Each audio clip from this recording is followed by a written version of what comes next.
ক্ষমতা যদি কি হাতে তালা, আল্লাহ ক্ষমতা কি, এই জিনিসগুলো রূপ করতে ব্যবহার হয়েছে। পরিষ্কার করে আপনাদের বলে দেবো, কোনো টেনশন নাই, একটু মনোযোগ দিবেন। আল্লাহ মুসকি মুসকি হাসতেছে। মুসা কিন্তু আল্লাহ দেখবার পায়নি, কিন্তু আল্লাহর সাথে কথা বলার কারণে যখন এই যে স্ক্রিন টাচ মোবাইল ছিল না, তখন কিন্তু বাটন মোবাইল ছিল, ঠিক কিনা বলেন? তা আপনার এক সন্তান যদি ঢাকার থাকে, মোবাইল করতে করতে যদি কান্দে, আপনি কি বুঝতে পারবেন না? পারবেন না? কিন্তু আপনি দেখতে পাচ্ছেন না, কিন্তু মোবাইল কথা বলতে বলতে কানতে আপনি বুঝতে পারবেন। যদি হাসে আপনি বুঝতে পারবেন না। তো মুসা বলতেছে, আল্লাহ আপনি হাসেন কেন? আল্লাহ বলতেছে, আমার হাসার কারণ হলো তুমি বড় চালাক, তুমি বড় চালাক। আল্লাহ বলে, মুসা আমি আবার কেমনে চালাক হইলাম? আল্লাহ বলে, মুসা রে, আল্লাহর জন্য যারা জীবন দিবে, আল্লাহর জন্য যারা জীবনকে অক্ষ করে রাখবে, আমি আল্লাহ বলতেছি তারা কোনোদিন মরবে না। আপনাদেরকে আজকে একটা জিনিস বোঝানোর জন্য বলতেছি। ইয়াজিদ যখন ক্ষমতার চেয়ারে ছিল, তখন একটা গামলাত করে, গামলাই বোঝেন, গামলা আপনার ভালো বোঝেন, গামলাত করে হোসেন রাদিয়াল্লাহু মাথাটা জিয়াদ নামে একজন পাপী ইয়াজিদের দরবারে হাজির করলো। খুব খেয়াল করে শুনবেন, ইয়াজিদের দরবারে হাজির করলো হোসেন রাদিয়াল্লাহুর মাথা। দেহ পড়ে আছে কারবালায়, আর মাথা নিয়ে গেছে কুফায়। জোরে কান, কোথায়? কুফাতে নিয়ে গেছে। তখন ইয়াজিদের হাতে একটা লাঠি ছিল, একটা লাঠি ছিল। ওই লাঠিটা হোসেন রাদিয়াল্লাহুর মুখের মধ্যে, খালি মাথা তো আছে, মুখ আছে, ওই মুখের মধ্যে লাঠিটা ঢুকাই দিয়ে বলে, হোসাইন খালি জেদ করে সর্বনাশ করলে, খালি জেদ করে সর্বনাশ করলে। আজ তোমার অবস্থা কি? তোমার দেহ আছে কারবালায়, তোমার মাথা আছে কুফায়, আর আমার দিকে তাকায় দেখো আমার অবস্থা কি। আমি ক্ষমতার চেয়ারে বসে আছি, আর তোমার অস্তিত্ব শেষ হয়ে গেল খালি জেদ করার কারণে। তুমি যদি আমার প্রস্তাব মানে নিতে, আজকে তোমার এই করুণ অবস্থা হতো না।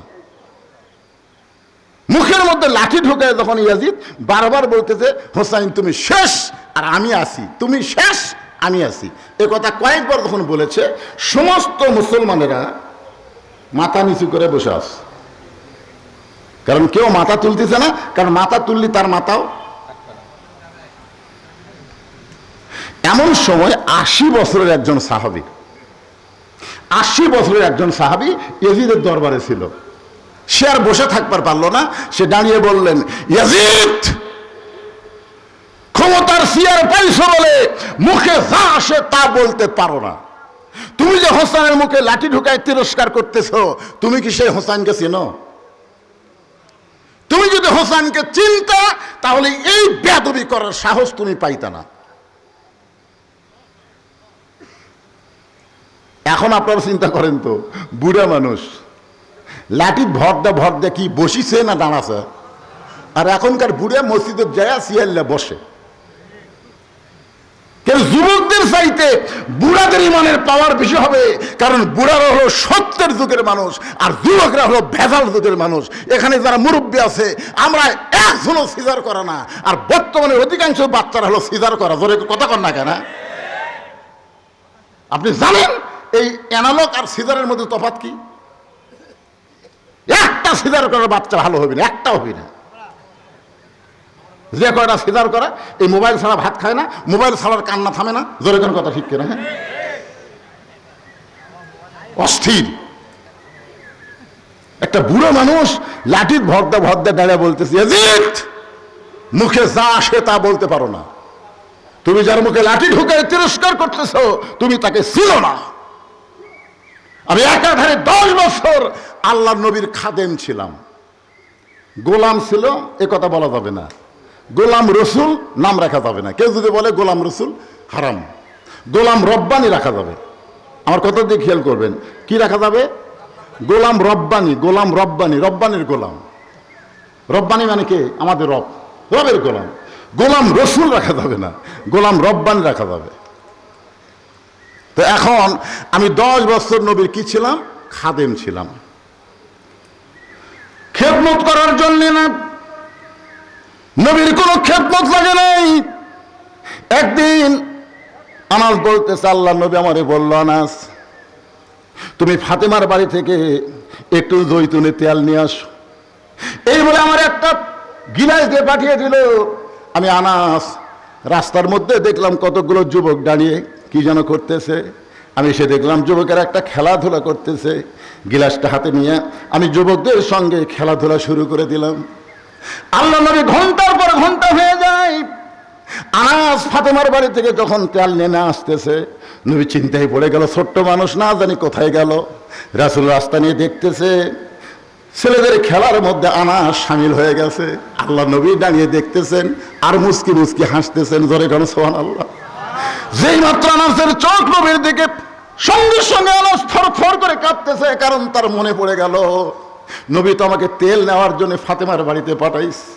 নবী দৌড়ে গিয়ে আনাসের মাথাটা নিজের বুকের মধ্যে চেপে ধরে বললেন, এই বয়সের বাচ্চারা আর চাইতে আর ভালো কি হবে। ধরে কান সুবহানাল্লাহ। আনাস বলতেছেন 10টা বছরে নবীর খেদমত করেছি, কোনদিন নবী আমাকে বলে না এইটা কেন করছো, এইটা কেন করো নাই। সে আনাস বলতেছে আমি নবীর ঘরের মধ্যে ছিলাম, নবী তখন নামাজের সেজদায়, যে হোসেনের মুখে লাঠি ঢুকায় তিরস্কার করতেছ ওই হোসাইন তখন ছোট্ট বাচ্চা। হঠাৎ ঘরের দরজা খুলে নবীর পিঠের উপরে লাফ দিয়ে উঠে বলতেছে চল ঘোড়া চল, চল ঘোড়া চল। আমি আনাস দাঁড়িয়ে দেখতেছি নবী নামাজের সেজদায়, কিন্তু হোসাইন নবীর পিঠে চড়ে বলতে চল ঘোড়া চল, চল ঘোড়া চল। আমি চিন্তা করলাম ছোট্ট মানুষ বুঝতেছে না, এই কারণেই নবীরে ঘোড়া বানাইছে। আমি আনাস যখন আমার জায়গা থেকে এসে হোসাইনকে নবীর পিঠ থেকে নামাবার চাই, এমন সময় নবী হাত দিয়ে নিষেধ করলেন। আমি আশ্চর্য হয়ে গেলাম। কিছুক্ষণ পরে হোসাইন বলতেছে যে এই ঘোড়া চলে না, সেই ঘোড়ার পিঠে চড়ে আমার লাভটা কি। মনটা খারাপ করে যখন ঘর থেকে বের হয়ে গেল, আল্লাহ নবী নামাজ শেষ করলেন। আমি নবীর সামনে গিয়ে হাঁটু গেড়ে বসে বললাম ইয়া রাসূলুল্লাহ, হোসেন আপনাকে ঘোড়া ঘোড়া বললো, চল ঘোড়া চল ঘোড়া বললো, আমি আপনার পিঠ থেকে হোসেনকে নামাবার চাই, কিন্তু আপনি নিষেধ করলেন। যতক্ষণ হোসেন বসেছিল ততক্ষণ আপনি সেজদা থেকে মাথা তুললেন না। রাসূল বলে আনাস রে, তুই হোসেনকে নামানোর আগে আমি নিজেই হোসেনকে পিঠ থেকে নামাবার চাইছিলাম, কিন্তু নামাজের মালিক আল্লাহ আমাকে বলল হাবিব আপনি যেমন হোসেনকে ভালোবাসেন আমি আল্লাহ তেমন ভালোবাসি। যতক্ষণ আপনার পিঠে ঘোড়া ঘোড়া খেলবে আপনি খবরদার সেজদা থেকে মাথা তুলতে পারবেন না। আনাস কান্দের বেয়াজিদ রে, যেই হোসেন নবীরে ঘোড়া বানায় খেলাধুলা করেছে, যে আল্লাহ হোসেনকে ভালোবাসে নবীর মতো, আজকে সেই হোসেনের মুখের মধ্যে লাঠি ঢোকায় তুমি বললা শেষ হয়ে গেলা। আমি আনাস বলতেছি হোসেন কোনোদিন শেষ হবে না, বরং তুমি শেষ হয়ে যাবে। আপনার বলেন তো গোটা বাংলাদেশের প্রত্যেকটা পাড়ায় পাড়ায় হোসেন আছে না নাই? এই ধরে এখন আছে না নাই? কিন্তু গোটা পাড়া খুঁজে দেখেন তো, গোটা পাড়া না, আপনাকে গোটা আক্কেলপুর খুঁজে দেখেন তো একটা ইয়াজিদ পাওয়া যাবে? পাওয়া যাবে? তাহলে শেষ হলো কে? হোসেন ইয়াজিদ। তোমরা ইয়াজিদের মতন ক্ষমতা পাইয়া বাংলাদেশের ভালো মানুষগুলোকে তোমরা ফাঁসি দিয়েছ। যাদেরকে ফাঁসি দিয়েছ তাদের নাম কিয়ামত পর্যন্ত মানুষ শ্রদ্ধার সাথে স্মরণ করবে, আর যেই বেটি ফাঁসি দিয়েছে ওর নাম কেউ ঘৃণা করে উচ্চারণ করবি না। জোরে কোন কথা ঠিক কিনা? আমার খালা সম্পর্কে খালা, তার মেয়ের একটা মেয়ে হয়েছে, খালা আমার মোবাইল করে বলছে বাবা হুজুর মানুষ অনেকদিন পর একটা নাতনি পাইছি, একটা ভালো নাম রাখো তো। আমি বললাম খালা একটা ভালো নাম আমার মুখের উপর খুবই ঘুরতেছে, হাসিনা। খালা 30 সেকেন্ড আর কোনো কথা কয়নি, খালা গো গো গো করতেছে। আমি বললাম খালা কি হলো? এই তুই আলেম না সালেম? তুই যে আওয়ামী লীগের সায়েন্সে তা তো আমি জানতাম না। হাসিনা হলো একটা খুনি, হাসিনা হলো একটা ফ্যাসিস্ট, আর তুই বলিস আমার নাতনির নাম তোমার হাসিনা? নামের কেউ অভাব পড়ছে নাকি? আমি তখন বুঝলাম আবু সাইদ প্রত্যেকটা পাড়ায় পাড়ায় জন্ম নেবে, আর কমপক্ষে 50 বছর বাংলাদেশের কোন মেয়ে জন্মালে তার নাম কেউ জানা সত্ত্বেও হাসিনা থুবি না। জোরে কর কথা কথা কথা। ভাইজান একটু মনে রাখবেন, ইয়াজিদ শেষ, হোসেন। আল্লাহ বললেন মুসা মৃত্যুকে পছন্দ করার 3 নম্বর কারণ কি? মৃত্যুকে পছন্দ করার 3 নম্বর কারণ কি? তাহলে 1 নম্বর কারণ হলো না মরলে জান্নাতে যাওয়া।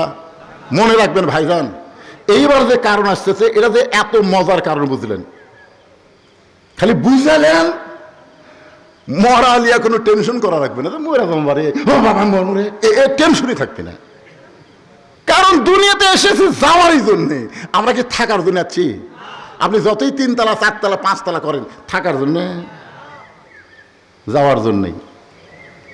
এখন আল্লাহ বলতেছে মুসা মৃত্যুকে পছন্দ করার 3 নম্বর কারণ কি? আল্লাহ সবই জানে বারে, কিন্তু আমাকে জানানোর জন্য মুসার মাধ্যমে আল্লাহ জানাচ্ছে। ধরে কারণ সুবহানাল্লাহ, কি একটা কারণ আসতেছে। এই কারণ আসার আগে আমার মা বোনদের জন্য 10টা মিনিট একটু ওয়াজ করা লাগবে। তারা আবার খেপে যাচ্ছে, তারা কই কে রে না, ধনতলা মামুদপুর আমাকে জন্য এত ওয়াজ করলো, ওই এলাকার 2-4টা নিয়ে তাচ্ছে কেন আসে নাই কখন, আর এখানে এসে হুজুর কি এক মরার ওয়াজ ধরলো। এই জন্য মেয়েরা ভালো হলে তো আমাকেই লাভ। লাভ কার? খুবই গরম লাগতেছে আপনাদের, খুবই খারাপ লাগতেছে, একটু হোহা করেন বাজান। গভীর রাত্রে আল্লাহ নবী ঘুম থেকে চেতন পাইছে, চেতন পাওয়ার হলো কারণ হলো খাদিজাতুল কুবরা। কে? নবীর এই ডান হাতখানা বুকের মধ্যে না ফোঁপায় ফোঁপায় কানতেছে। তো আল্লাহ রাসূল বলে খাদিজা কান্দার কারণ? বলে হুজুর কান্দার কারণ হলো যে কোনো সময় আমার মৃত্যু হবে। দেখছেন ইমানদারের কথা, যে কোনো সময় আমার মৃত্যু হবে। তো মরার আগে আমি কোনো খোঁজ খবরই পেলাম না, মরার আগে আমার জন্য কোনো খবর আছে? আল্লাহ রাসূল বললেন খাদিজা এই দুনিয়াতে 10 জন পুরুষকে আল্লাহ জান্নাতের সার্টিফিকেট দিছে। কয়জন? মানে সার্টিফিকেট দিছে, সবাই তো জান্নাতে যাবে, সাহাবীরা সবাই জান্নাতে যাবে বিনা হিসাবে, কিন্তু 10 জনকে আল্লাহ সার্টিফিকেট দিয়েছে। 1 নম্বর নাম কি? আবু বকর, 2 নম্বর উমর, 3 নম্বর ওসমান। এই 10টা নাম মুখস্থ থাকলে কি হবে? ইমাম গাজ্জালি বলেছেন যেই মুসলমান 10টা সাহাবীর নাম অনবরত মুখস্থ বলতে পারে, ওই মুসলমান যখন মৃত্যুর বিছানায় যাবে এমন সময় 10টা সাহাবীর রুহানি তাওয়াজ্জুহ আল্লাহ তার প্রতি নাজিল করে, তার জন্য ইমানের সাথে দুনিয়া থেকে বিদায় নেওয়া আল্লাহ সহজ করে দিবে। আপনি কি তুয়া মুয়া, এটা কি কোনো নায়ক নায়িকার নাম বলতে থানি? এই জন্য নামটা খেয়াল রাখেন। 1 নম্বর আবু বকর, 1 নম্বরকে, 2 নম্বর ওমর, 3 নম্বর ওসমান, 4 নম্বর আলী, 5 নম্বর আব্দুর রহমান ইবনে আউফ, 6 নম্বর জুবাইর, 7 নম্বর তালহা, 8 নম্বর সাদ ইবনে আবু ওয়াক্কাস, 9 নম্বর আবু সাইদ, আর 10 নম্বর হলো ওবাদা ইবনুল জাররা। এই 10 জনই হলেন আশারে মুবাশশারা। আল্লাহু আকবার। আল্লাহ রাসূল বললেন পুরুষরা যেমন 10 জন সার্টিফিকেট পাইছে, নারীরাও তেমন 10 জন জান্নাতের সার্টিফিকেট পাইছে। খাদিজা বলে হুজুর আমি সার্টিফিকেট দিস, পুরুষের মধ্যে 1 নম্বর হলো আবু বকর, আর নারীদের মধ্যে 1 নম্বর হলো খাদিজাতুল কুবরা। সুবহানাল্লাহ কোন না কেন ভাইজান? যেই বলছে খাদিজাতুল কুবরা, মা খাদিজা তো সেই মুস্কি হাসি। বুঝতেছেন না? 1 নম্বর জান্নাতি হলে তার কিরকম আনন্দ লাগবে। আল্লাহ রাসূল বলেন খাদিজা আপনার হাসি দেখে আমাকে খুব ভালো লাগতেছে, কিন্তু এই মুহূর্তে আমি নবী না, আপনি আমার বিবি, আমি আপনার স্বামী। আমি স্বামী হয়ে আপনার কাছে জানতে চাচ্ছি, আল্লাহ যখন আপনাকে 1 নম্বর জান্নাতি নারী করছে, তাহলে 2 নম্বর জান্নাতি কে হলে ভালো হয়? মানে আমি জানতে চাচ্ছি আর কি, স্বামী স্ত্রীর মধ্যে একটা গল্প। তো খাদিজা বলতে তো হুজুর ফাতেমা হলে ভালো হয়। কে হলে ভালো হয়? ফাতেমা হলে ভালো হয়। রাসূল বলেন খাদিজা আল্লাহ আপনাকে 4টা মেয়ে দিছে, জয়নাব, রোকেয়া, কুলসুমা, ফাতেমা। তো অন্য 3টা মেয়ের কথা না বলে আপনি সরাসরি ফাতেমার কথা বললেন। খাদিজা বলতে হুজুর আপনি বাবা, তো আপনি বুঝবেন না, আপনি যে বাবা আপনি বুঝবেন না, আমি মা হয়ে বুঝতে পারি। সুবহানাল্লাহ।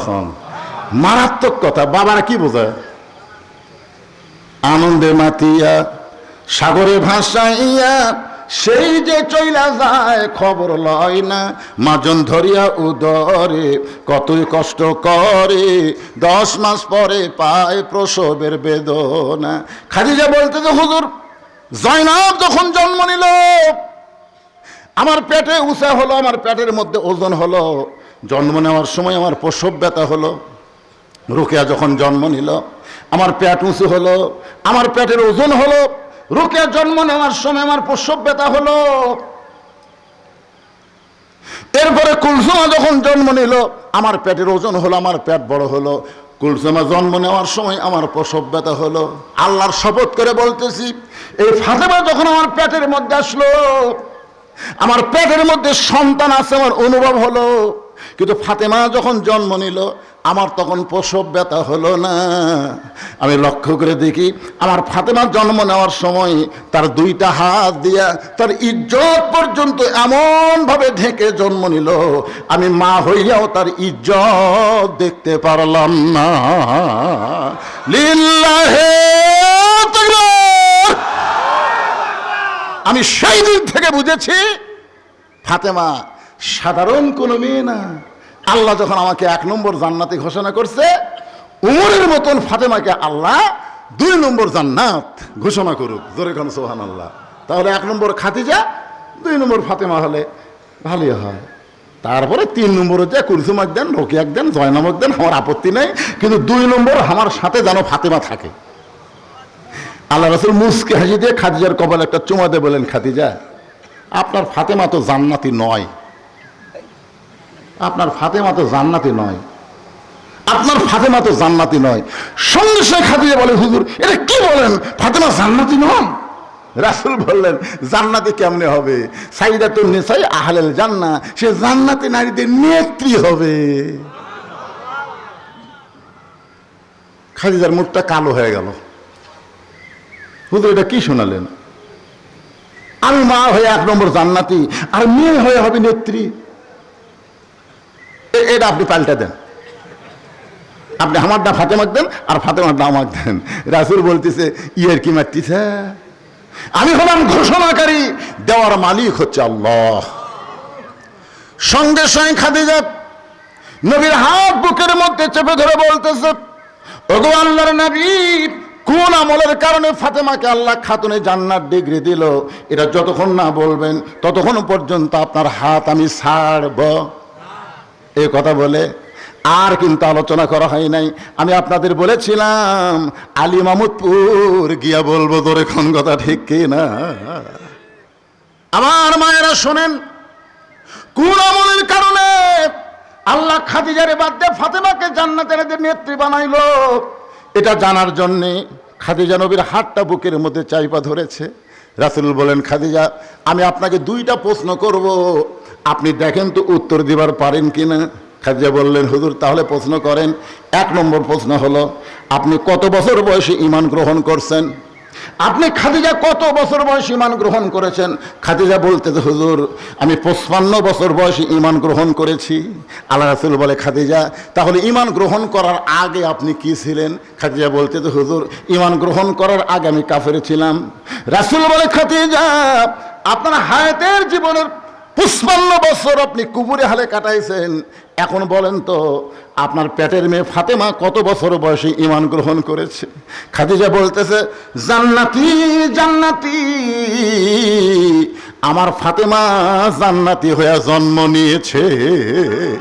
রাসূল বলে, খাদিজা আপনার জীবনের 55 বছর কুবুরে হালে কাটাইছে, আর ফাতেমা জান্নাতে হয়ে জন্ম নিয়েছে, তাহলে 1 নম্বরের উত্তরে কে বেশি পাওয়ার পায়? খাদিজা বলতে, তো হুজুর এখানে ফাতেমার কাছে তো আমাকে রাখাই যাবে না।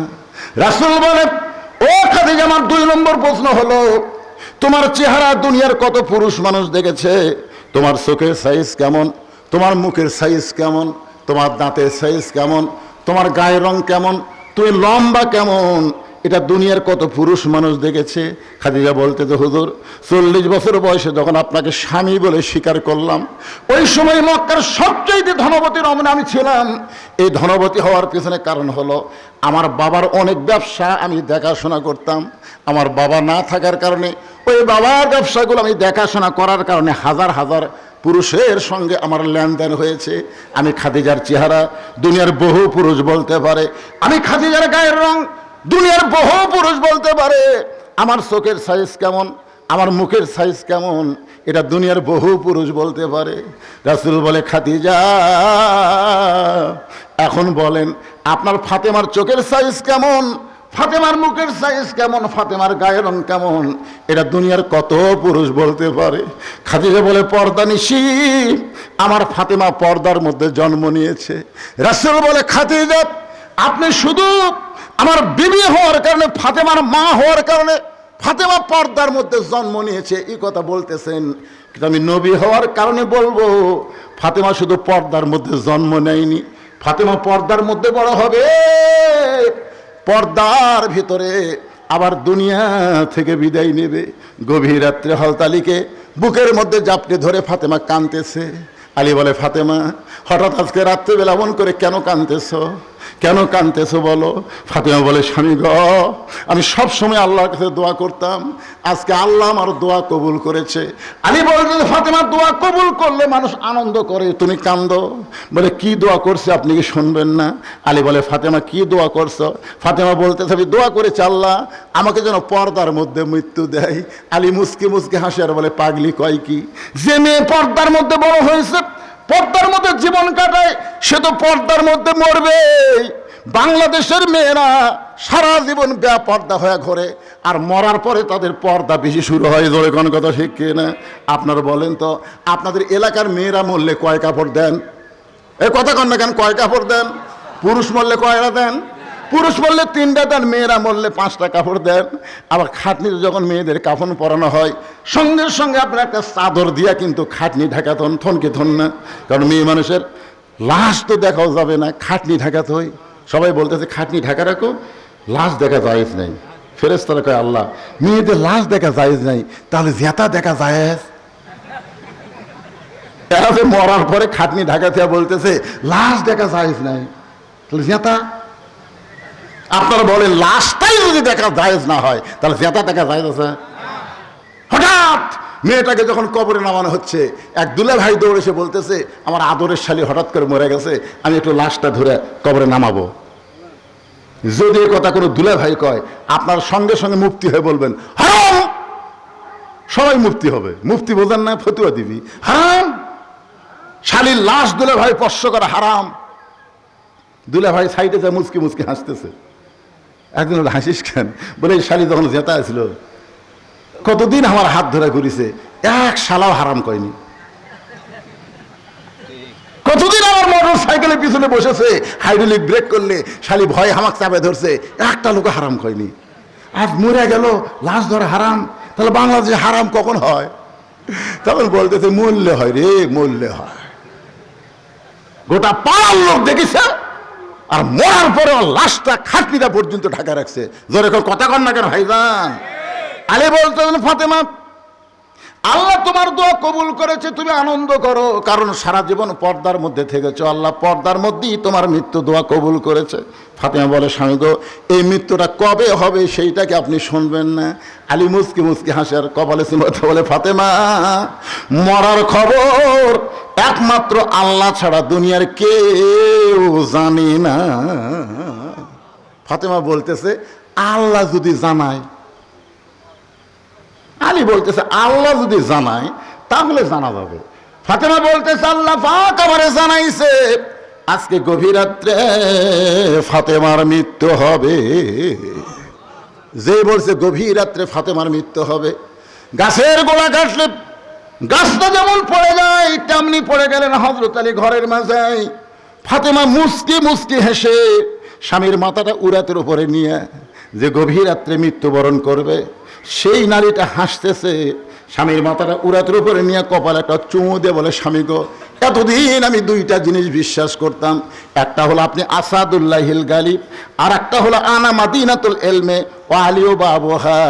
একটা হলো পৃথিবীর মধ্যে সবচাইতে বড় বীর আপনি, আর একটা হলো পৃথিবীর মধ্যে সবচাইতে বড় জ্ঞানী আপনি। সুবহানাল্লাহ কন না কেন?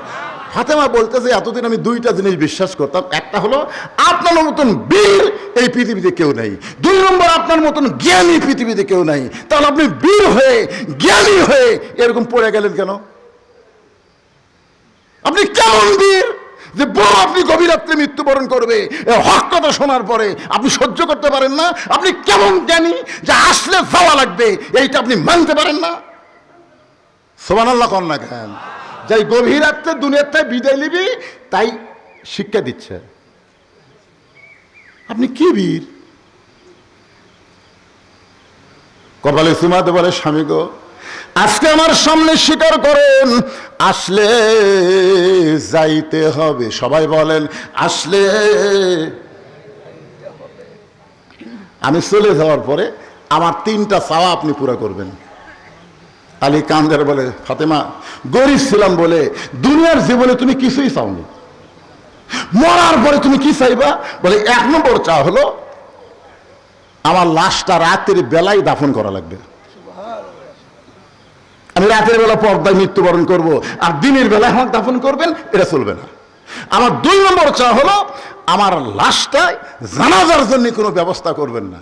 আলী বলতে কি কয়, তুমি নবীর মেয়ে, তোমার মৃত্যুর খবর শুনলে হাজার হাজার মানুষ তোমার জানাজায় দোয়া করবে। ফাতেমা বুড়ে আঙ্গুল তুলে বলতেছে, আমার লাভ কি?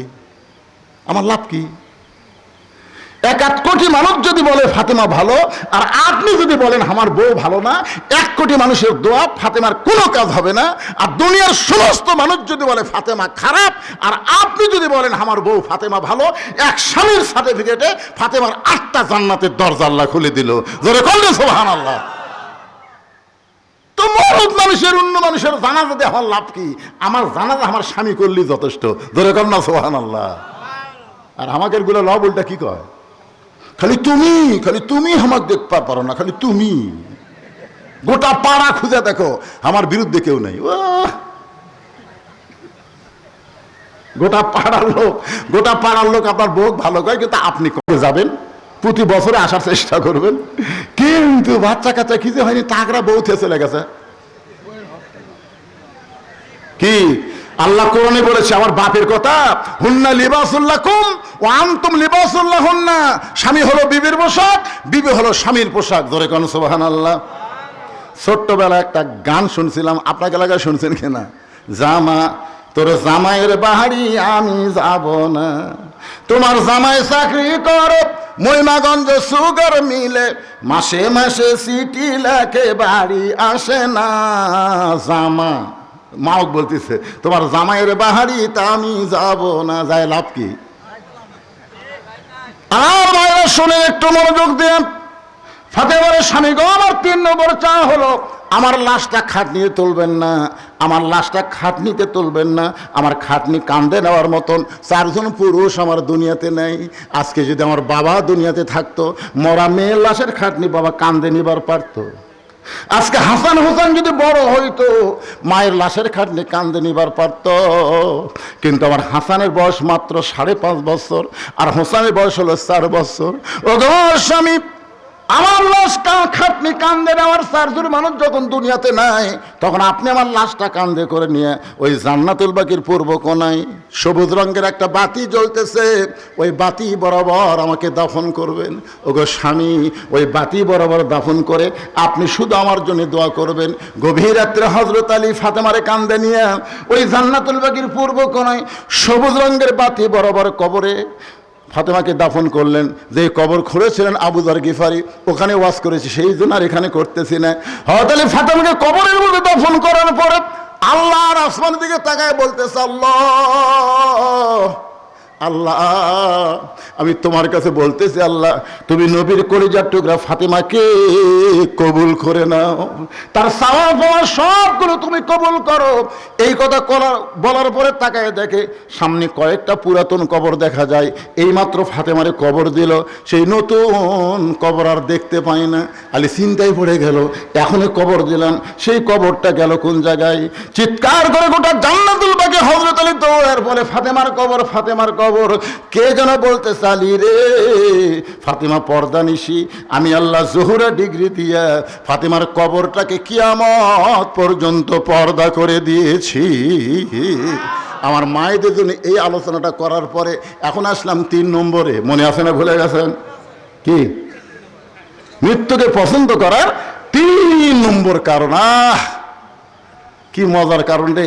1 নম্বর কারণ মনে রাখা লাগবে। 1 নম্বর কারণ হলো না মরলে জান্নাতে যাওয়া। একটা মনে রাখবেন, না মরলে কেউ যদি আপনি কয় আপনি জান্নাতে যাওয়ার চান না, চান কি চান না? সবাই তো চান রে ভাই। তাহলে এই জিনিসটা হক কথা বলা লাগবে, না মরলে জান্নাতে যাওয়া।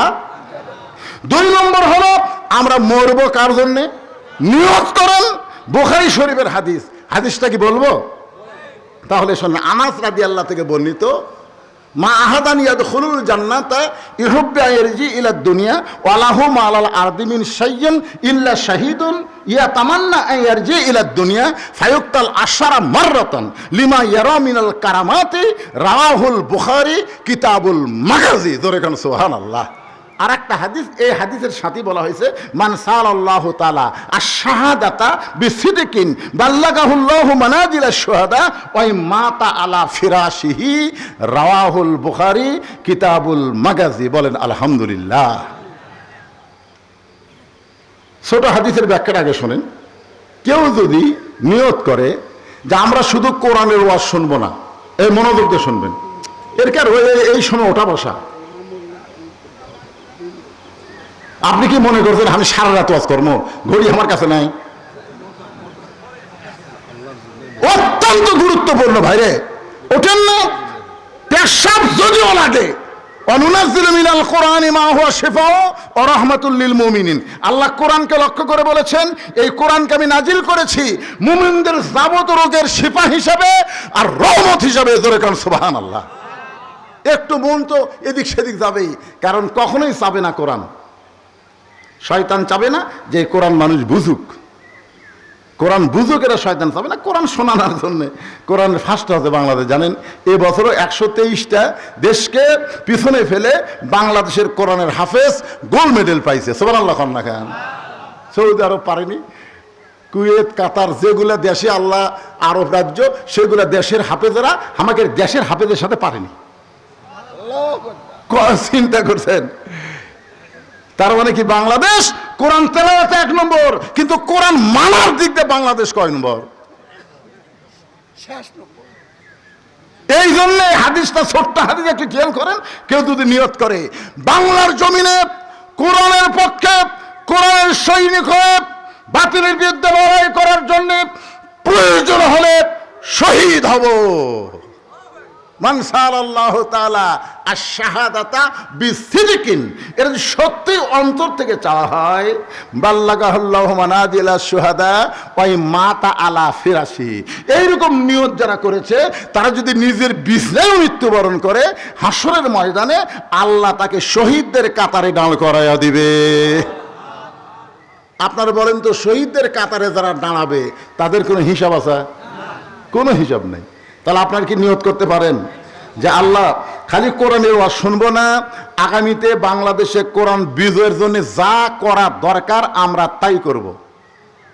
কারা কারা কোরআন বিজয় আন্দোলনে শরীক হতে রাজি? 2 হাত তুলে আমার আল্লাহকে দেখাতে হবে। লিল্লাহি তাকবীর।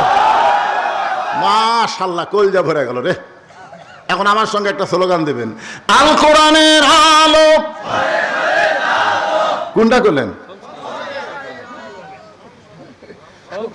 না? সংসদে শোনেন, এটি যদি অন্য দলের লোক থাকে তারা সংসদে চাবি না, কিন্তু শোনেন একটু অ্যাঙ্গেলে মারেন, অ্যাঙ্গেল বোঝেন না? যেই বলবো আল কোরআনের আলো, আপনার বলবেন সব জায়গায় যা আলো, সব জায়গায় যদি বলেন তার মধ্যে সংসদ আছে না নাই? এজন্য অ্যাঙ্গেলে মার হবে। আল কোরআনের আলো, কোরআন হাদিস যেখানে,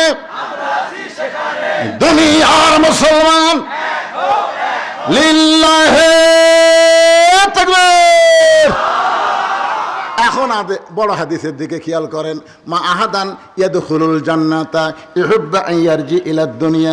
বেহেশত পাওয়ার পরও একদল লোক দুনিয়াতে আসার জন্য ছটফট করবে, এই দুনিয়াতে আসতে চাবে। আপনারা বলেন তো, ওর মাথা ঠিক আছে? মাথা ঠিক আছে? বুখারী শরীফের হাদিস দেখছেন, মা আহাদান ইয়াদখুলুল জান্নাতা ইহুব্বু আন ইয়ারজি ইলা দুনিয়া। জান্নাত পাওয়ার পরেও তারা দুনিয়াতে আসাকে পছন্দ করবে। আমাদের থাকবার চাই না, আমরা দুনিয়াতে যাবার চাই। আল্লাহকে কেড়ে পাগলাই, তোরা দুনিয়াতে কি জন্য যাবার চাস? ওরা বলবে আল্লাহ দুনিয়াতে কি জন্য যাবার চাই আপনার চাইতে কেউ ভালো জানে না। প্রথম শহীদ হওয়ার সময় আবু সাইদ যেরকম শহীদ হয়েছে, এরকম শহীদ হওয়ার সময় যে মজা আমরা পাচ্ছি, আপনার জান্নাতও সে মজা নাই। লিমা ইয়ারা মিনাল কারামাতি, লিমা ইয়ারা মিনাল কারামাতি, যে সম্মান প্রথম শহীদ হওয়ার সময় আমরা পাইছি, সেই সম্মান আপনার জান্নাতে নাই। এজন্যই দুনিয়াতে আমরা যাব ফায়ুক্তাল আশারা মাররাতান, কম করে হলেও বাতিলের বিরুদ্ধে, ফ্যাসিস্টদের বিরুদ্ধে, দরকারে গুজরাতুল হিন্দে ওই মারওয়ানের বিরুদ্ধে 10 বার শহীদ হব। 10 বার আশারা মাররাতান, কম করে হলো 10 বার শহীদ হব, তারপরে আবার জান্নাতে আসবো। দুনিয়াতে বাতিল থাকবে আর আমরা জান্নাতের মধ্যে আরাম করব, এই জান্নাত আমরা চাই না। তাহলে চিন্তা করেন, জান্নাতের চাইতেও বাতিলের বিরুদ্ধে শহীদ হওয়া যদি মর্যাদা হয়, সেই শাহাদাতের পিয়ালা আমরা সবাই পান করতে রাজি। কারা কারা 2 হাত তুলে আমার আল্লাহকে দেখান, খালি নিয়ত করেন, ইন্নামাল আমালু বিন্নিয়াত, নিয়তের উপর আল্লাহর যাজা হয়। লিল্লাহ তাকবীর, আলহামদুলিল্লাহ। এখন আসেন মৃত্যুকে পছন্দ করার 3 নম্বর কারণ। এই কারণ বলার আগে আমি আপনাদের কাছে একটা বিষয়ে পরিষ্কার হবার চাই। আপনারা এই 2টা কারণ শুনে মৃত্যুকে আপনারা পছন্দ করেন? দেখেন সবাই বললো না, 3টা তো কইনি, 2টা শুনে আপনাদের কি মনে হলো? মুসা আলাইহিস সালাম কি পাগলাম করতেছে নাকি? তা আপনারা সবাই এক বাক্যে বলতেছেন না। আসলে না, আসলে অন্তর দিয়ে মানুষ মরবার চায় না, মুখে মুখে। স্বামীর ক্যান্সার রোগ হচ্ছে, এখন বউ বলতেছে আল্লাহ স্বামীর মৃত্যু আমাক দাও, আমার হায়াত স্বামীকে দাও। স্বামী বউয়ের হাত ধরে বলতেছে পাগলি, মুখে যা আসে তাই বলিস কেন? তুই জানিস আর 1.5 মাস পর আমার মৃত্যু হবে, জানিস তুই? পাগলির 1.5 মাস পর আমার ক্যান্সার হচ্ছে, 1.5 মাস পর আমি মর্ম। বউ কয় আপনিও বলবেন কেন? আল্লাহ আমার হায়াত আপনাকে দেখ, আপনার মৃত্যু আমাক দেখ। স্বামীর 2 চোখ দিয়ে পানি পড়তেছে, আল্লাহ ভাগ্য গুণ এমন একটা বউ পাইছে আল্লাহ। কিন্তু স্বামী স্ত্রী 2 জন রাত্রে ঘুমাইছে, ওই বাড়িতে একটা আয়া গরু আছিল। জোরে কান কি গরু? আয়া গরু। রাত্রের বেলা দড়ি ছিঁড়েছে, দড়ি ছিঁড়ে থেকে দরজাটা সব বন্ধ। ওই খাওয়ার জন্য গোটা বাড়ি খুঁজতেছে, হঠাৎ থেকে বারান্দার সিলভারের পাতিলের তলাত আছে চিটা লালি। ওই মুখ দিয়া জিভে বার করে, কিন্তু লালি হাতত পায় না। ওই চিন্তা করতেছে ওই লালি আমার খাওয়াই লাগবে। জোর করে যখন মাথা ঢুকেছে, কোনো মতে কান্দা একটু লম্বা হয়ে শিং শুদ্ধা ঢুকে গেছে। চিটা লালি চাটা খায় শেষ, কিন্তু পাল্লে মাথা ছাড়ে না। মানে 2 শিং যে কান্দের মধ্যে আটকে গেছে, ওই সার এখানে করে, পাল্লে মাথা ছাড়ে না। এখন বলেন তো, গোটা মাথা যদি পাল্লা হয়ে যায়, ওর চোখ আছে? এই গোয়াল বাদ দিয়ে স্বামী স্ত্রী যে ঘরে ঘুমায় আছে, ওই ঘরের মধ্যে হো হো হো হো করে ঢুকছে। যেই ঢুকছে বউ চিল্লায় বলে বাবা আজরাইল ঢুকছে, যখন স্বামীর কাছে যাও। এই ক্যান্সার ঢুকি বাবা, খবরদার আমার কাছে আসো না, আমার স্বামীর কাছে যাও। আমি চেতন পায়ে বলে কি হয়েছে রে? আজরাইল ঢুকছে তো আপনাকে দিকে দিলাম। তুই দিনের বেলা কইলি আমার হায়াত আল্লাহ আপনাকে দেখ আর আপনার মৃত্যু আমাকে দেখ। বউ বলতেছে এটা মুখে বলা যায় গো, কিন্তু অন্তর থেকে কেউ মরবার চায় না। দেখছেন?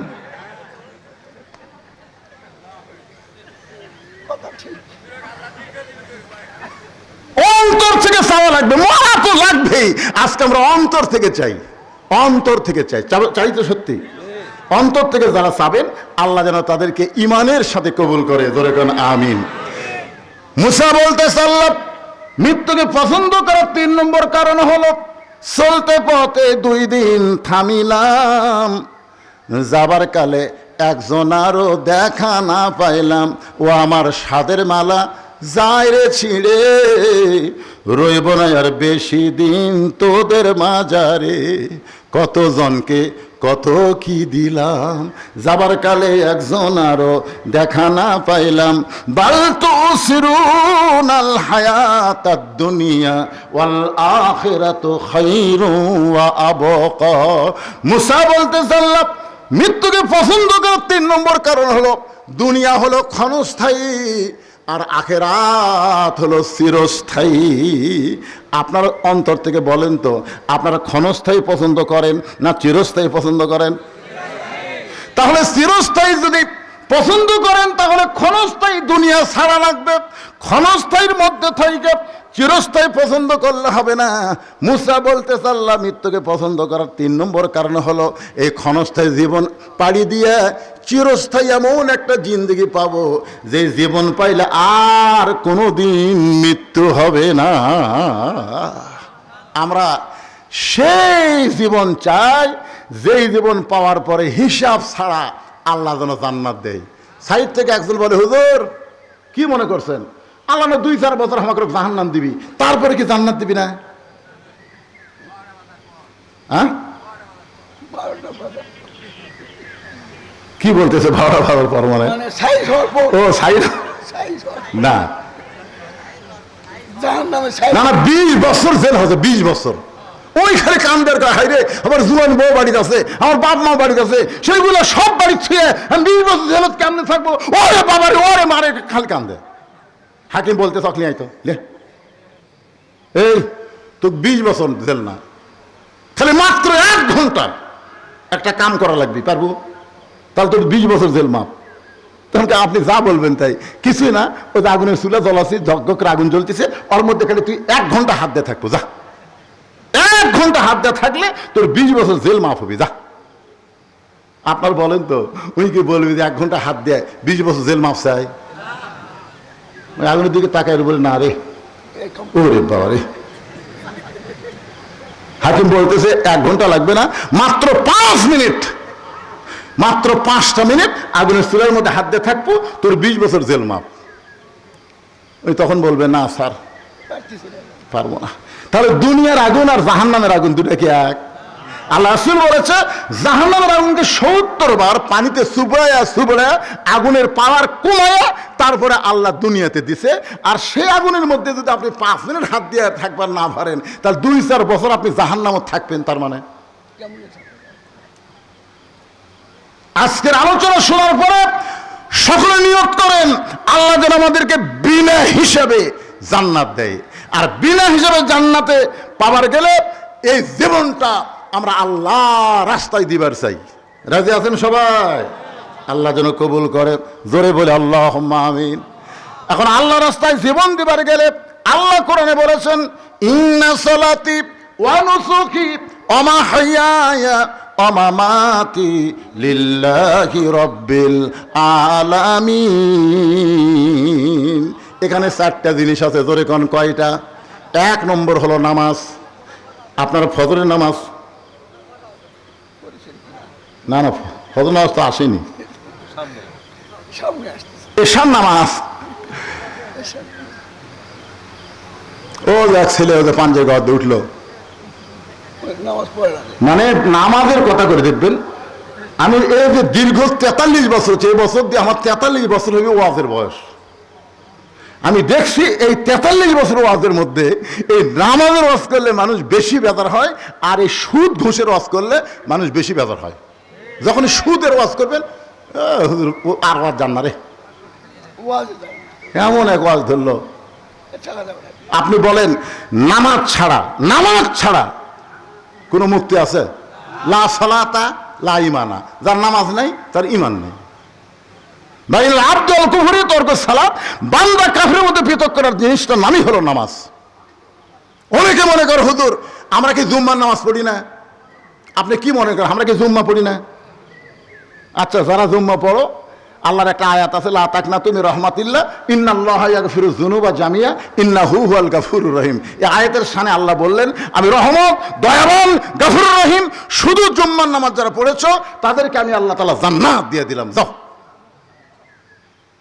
তখন জুম্মা পার্টিরা তা খুশি হয়ে উঠলেন, কে শেষে যে আগে বাড়াছি 5 ওয়াক্ত পড়িনি, আল্লাহ আমাকেও জান্নাত দিল।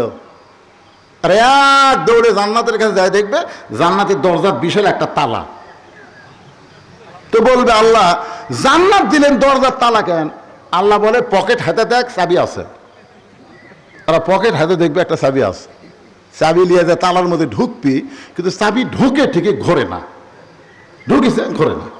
তো বলতেছে আল্লাহ চাবি তো ঢুকলো কিন্তু ঘোরে না। আল্লাহ বলতেছে তালার মধ্যে 5টা দাগ আছে, তোর চাবির মধ্যেও 5টা দাগ থাকা লাগবে, দাগে দাগে মিল হবি, কুট্টুস করে খুলে দেবি।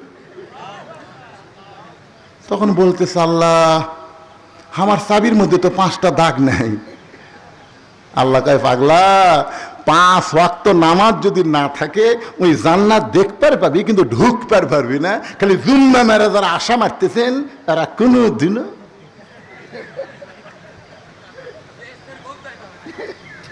জান্নাত দেখতে পারবেন নামাজের কারণে, কিন্তু ঢোকার কোনো উপায় থাকবে না। এই জন্যে ভাইজান 5 ওয়াক্ত নামাজ, ইন্না সালাতি, নামাজ কার জন্যে? ওয়া নুসুখি, এখানে বলা হয়েছে কুরবানি। এই কুরবানি মানে গরু খাসি কুরবানি না। এই কুরবানি নিয়ে আমি একটা গান গাবো ছোট্ট করে আপনাদের বোঝানোর জন্য। যদি বোঝেন ভালো, তারপরে ব্যাখ্যা করা লাগবে না। গানটাকে শুরু করব। ইমানের দাবি যদি কুরবানি হয়, সেই দাবি ঘরে বসে থাকা নয়। ইমানের দাবি যদি কুরবানি হয়, সেই দাবি ঘরে বসে থাকা নয়। ইমানের দাবি হলো কিছু বিনিময়, ইমানের দাবি হলো কিছু বিনিময়। সেই বিনিময় যদি কলিজার ঘাম হয়, সেই ঘাম দিতে যেন তৈরি থাকি। ওগো দয়াময় আমার আল্লাহ দয়াময়। ইমানের দাবি হলো অগ্নি শিখা, বাতিলের বিরুদ্ধে জ্বলতে শিখা। সে আগুনে জ্বলে জ্বলে, সে আগুনে জ্বলে জ্বলে দিব ইমানের পরিচয়। ইমানের দাবি ঘরে বসে থাকুন না কেন, ইমানের দাবি ঘরে বসে থাকা নয়।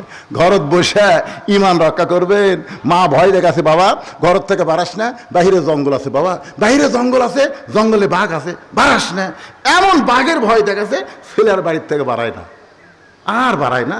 জঙ্গল বাড়তে বাড়তে বাড়তে এখানে ঘরের জানলা পর্যন্ত যাচ্ছে। এখন জানলা তো বাঘ ওয়াও ওয়াও করতেছে, ওই ঘরের মধ্যে দৌড়ে মা সাবে ধরে বলতেছে, মা তুমি বার হবার নিষেধ করলে, এখন বাঘই যে আমার জানলার দরজার কাছে আসলো, এখন কি করবো? তখন মা বলতেছে, আমি ভুল ওয়াজ করছি বাবা, আমার ওয়াজ করা লাগতো, বার হরে খালি হাতে বাড়াস না, দাও কুড়াল না বার হ। জোরে কোন কথা ঠিক কিনা? বার হ, খালি হাতে বাড়াস না, দাও কুড়াল লাঠি না বার হ। তাহলে কিন্তু আজকে বাঘ তোমার জানলা পর্যন্ত আসতে পারত না। 15.5 বছর আমরা ভয়ে ঘরের মধ্যে ছিলাম, অন্যায় বাড়তে বাড়তে আমাদের জানলা দরজা পর্যন্ত এসে গেছিল। কিন্তু আমাদের বাংলাদেশের তৌহিদি ছাত্র জনতা জীবন দিল, আহত হলো, যার কারণে জঙ্গল সাফ হলো। এখন নেকড়ে বাঘ ভারতে পালায় গেল। আল্লাহর ওলি বলেছিলেন, এমন একটা সময়